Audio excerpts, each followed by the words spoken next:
Meanwhile, Afrobeat singer and Grammy nominee Seun Kuti is taking his activism within the political space into another level as he, alongside rapper Vector and others, launched the Power Mic platform. The singer, who missed out at performing at the pre-Grammy event a few years back for missing his flight, hopes to use the Power Mic platform as an avenue to reach and express the frustration of citizens and provide an alternative to street protests that is not shielded from being hijacked by hoodlums.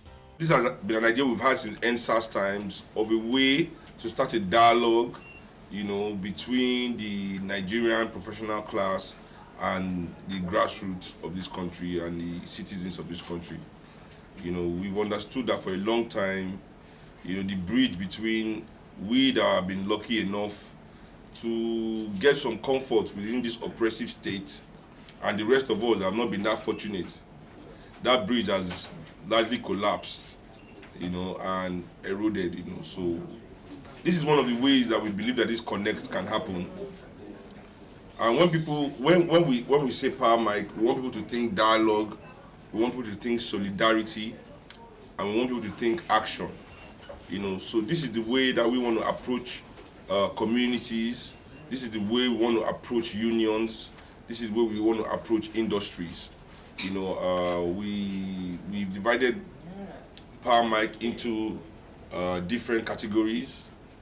We have Conscious Cruise, which is headed by my man here. There's the conscious work and there's conscious streets. Conscious streets is how we address communities, grassroots. Conscious work is basically for professionals and unions. And for a long time, the elitist way in Nigeria has been to call their big rallies and use different fanfare to drag the people there and fill their head with slogans and rhetoric. And we want to reverse that on its head, and go to the communities, go to these people, not waiting for the people to come to us. Feel free to have a contrary opinion to this, but one thing that I have noticed, or we have noticed, is there is less. It feels like, I won't say that like it's 100%, but I feel, and I share the same belief with a lot of people here, and especially Seun, that there is less communication on our consciousness in the society today. It is very clear that most people are, well, if you're Nigerian, you're mostly driving in survival mode. Nobody's asking you not to survive, but on what basis are you surviving?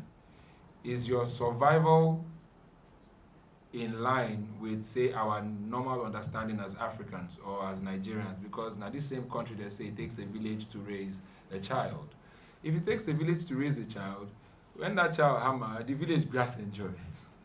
If not, the next child no go fit get proper upbringing because village they suffer, right? And if it takes a village to raise a child, what do they send memos to people's homes to take care of other people's kids? No.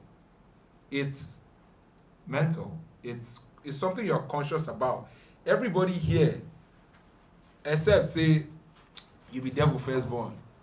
If you look out now, you see a child uncared for, about to cross the road, let's say a 5-year-old, you go put tie.